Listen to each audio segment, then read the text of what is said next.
فجر کی اذان شروع ہو جاتی ہے، اس کے بعد بھی کچھ لوگ سحری کرتے رہتے ہیں اور وہ یہ کہتے ہیں کہ جب تک اذان ختم نہ ہو جائے تب تک سحری کر سکتے ہیں۔ کیا یہ کہنا درست ہے؟ جو لوگ اذان اسٹارٹ ہونے کے بعد بھی سحری کرتے رہتے ہیں، کیا ان کا روزہ درست ہے؟ جواب سننے سے پہلے یہ جانیں کہ یہ مسئلہ بڑا اہم ہے، اور اس مسئلے کو نہ جاننے کی وجہ سے بہت سے ہمارے بھائی اپنا روزہ برباد کرتے ہیں۔ ہم مکمل وضاحت کے ساتھ جواب دیں گے۔ آج کی ہماری یہ ویڈیو لمبی ہوگی، لیکن آپ اس ویڈیو کو مکمل سنیں تاکہ آپ اپنے روزے کو بچا سکیں۔ ترتیب وار 3 بات آپ کی خدمت پہ عرض ہے۔ پہلی بات یہ ہے کہ سحری ہو یا افطار، ان کا تعلق وقت سے ہے، اذان سے نہیں ہے۔ فجر کی اذان فجر کی نماز کے لیے ہے، مغرب کی اذان مغرب کی نماز کے لیے ہے۔ باقی رہا سحری، تو دوسری بات یہ ہے کہ سحری کا تعلق وقت سے ہے، تو سحری کا وقت کیا ہے؟ سحری کا وقت طلوع صبح صادق تک ہے۔ جب تک فجر کا وقت اسٹارٹ نہ ہو جائے تب تک سحری کا وقت ہے، لہذا فجر کا وقت اسٹارٹ ہونے سے پہلے پہلے سحری کر لے، درست ہے۔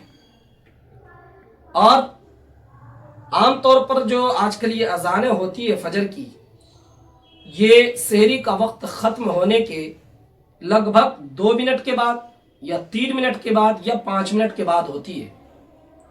اب اگر کوئی انسان اس اذان کے شروع ہونے کے بعد بھی سحری کرتا ہے، جو سحری کا ٹائم ختم ہونے کے 3 منٹ کے بعد دی جا رہی ہے، تو اس کا روزہ کہاں سے بچے گا؟ ماہرین فلکیات کی رائے یہ ہے کہ طلوع صبح صادق کے 2 منٹ کے بعد اگر کوئی سحری کرتا ہے یا کچھ بھی کھاتا ہے تو پھر اس کا روزہ بچ نہیں سکتا۔ اس لیے اپنے روزے کو بچائیں، اور اس کی بہترین تدبیر یہ ہے کہ اپنے گھروں میں کسی معتمد قابل اعتماد مدرسے کی جنتری یا نماز کے دائمی اوقات کے جو نقشے ہوتے ہیں وہ نقشے رکھیں، اور اس میں طلوع صبح صادق کا جو وقت لکھا ہو اس سے 2 منٹ پہلے سحری بند کر دیں۔ اب تیسری بات ہے، اور وہ تیسری بات جو ہے افطار کے تعلق سے۔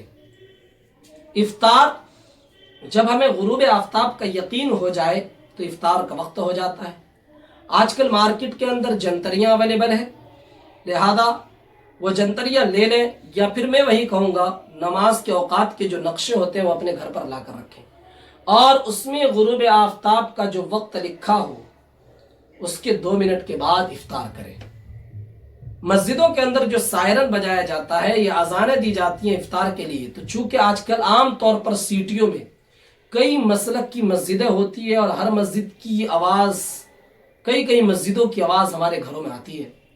اس میں بریلوی مسلک کی ہوتی ہے، دیوبندی مسلک کی، اہل حدیث مسلک کی۔ ہم اپنے بھائی اہل حدیث والوں سے کہنا چاہتے ہیں کہ ان کے ہاں جو افطار کا وقت ہوتا ہے، آدھا سورج غروب ہو جائے تبھی ہو جاتا ہے، اور یہ اسی وقت سائرن بجا دیتے ہیں۔ اب عام آدمی فرق نہیں کر پاتا ہے، وہ تو بس سنتا ہے کہ سائرن کی آواز آ گئی، اذان کی آواز آ گئی، وہ افطار کر لیتے ہیں، حالانکہ ابھی سورج مکمل غروب نہیں ہوا ہوتا ہے۔ تو غروب ہونے سے 1.5 منٹ پہلے ہی افطار کر لیتے ہیں اور روزہ برباد کر لیتے ہیں۔ ہم اپنے اہل حدیث بھائیوں سے کہنا چاہتے ہیں، بھائی یہ آپ کی رائے ہے، اپنا مسئلہ عام پبلک پر زبردستی نہ تھوپو۔ جب مکمل سورج غروب ہو جائے تب سائرن وغیرہ بجانا چاہیے یا اذان دینی چاہیے۔ اس لیے احتیاط آج کل اس میں یہ ہے کہ اپنے گھر میں نماز کے اوقات کے نقشے رکھیں، اور اس میں غروب آفتاب کا جو وقت لکھا ہو، یہ جنتریوں میں جو لکھا ہو، مثال کے طور پر لکھا رہتا ہے 6:10 پہ، 6:12 پہ، 6:15 پہ، تو اس کے 2 منٹ کے بعد افطار کریں غروب میں۔ اور سحری میں جو لکھا رہتا 5:30 پہ، 5:28 پہ، اگر 30 لکھا تو 2 منٹ پہلے سحری بند کر دیں۔ اور اگر آپ مسجدوں کے اعلان پر اعتماد کرتے ہیں تو انہی مسجدوں کے اعلان اور سائرن پر اعتماد کریں جن کو آپ جانتے ہیں، ورنہ بہت سے مسالک کی مسجدیں ہیں اور الگ الگ مسئلے کے اختلاف کی وجہ سے ہمارے اور آپ کے روزے خراب ہوتے ہیں۔ اپنے روزوں کو بچائیں، محفوظ رکھیں، 2-4 منٹ کے چکر میں اپنے روزے برباد نہ کریں۔ نہ کریں. ہمارے اس میسج کو زیادہ سے زیادہ لوگوں تک پہنچائیں تاکہ وہ اپنے روزے بچا سکیں، محفوظ کر سکیں. اگر کسی کو کوئی مسئلہ معلوم کرنا ہو تو ہم اسکرین پر اپنا واٹس اپ نمبر دے رہے ہیں، آپ اس واٹس اپ نمبر پر مسئلہ لکھ کر بھیجیں، انشاءاللہ آپ کو اس کا جواب ملے گا.